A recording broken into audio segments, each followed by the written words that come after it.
Siamo a Zafferana e Tinea, dove si celebra la 46esima edizione del premio Brancati.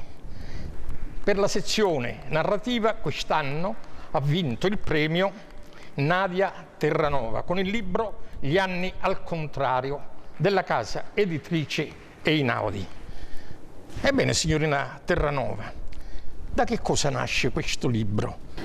Dunque, io sono partita da una storia che conoscevo molto bene, perché la storia di Giovanni e di Aurora è la storia di due ragazzi che ho avuto, diciamo, la sorte di conoscere, in quanto somigliano in maniera molto lontana ai miei genitori, e quindi ho adottato il punto di vista di figlia per partire da questo dato biografico e farne però invece un romanzo, perché naturalmente a me le biografie, essendo io una scrittrice di finzione, interessano molto poco. Mi interessa invece fare sempre dei personaggi che possano essere universali, che possano parlare a più persone, e quindi sono partita da lì. Mi sono data la libertà di inventare, di fare quello che so fare o che insomma mi piace fare, che è appunto inserire la letteratura nella realtà, prendere degli elementi di realtà e modificarli a mio piacere.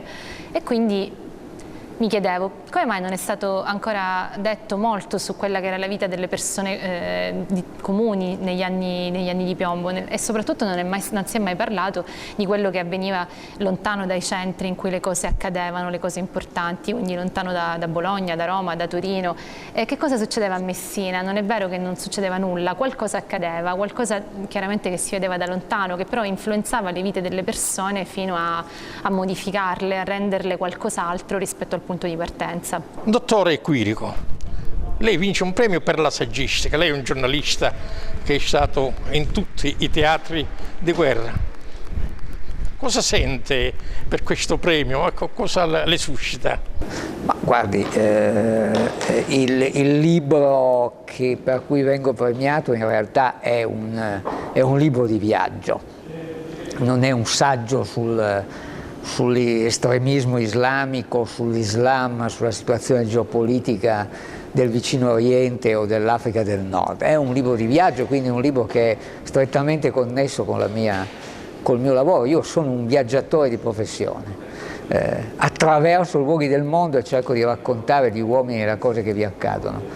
E quindi non sono, come dire, in un territorio per me estraneo.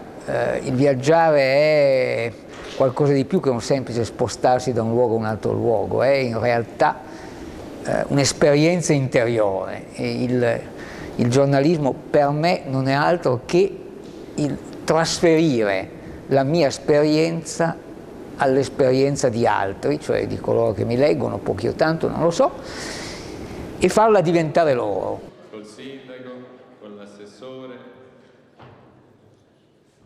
assessora anche si può dire, no, perché tutto maschile?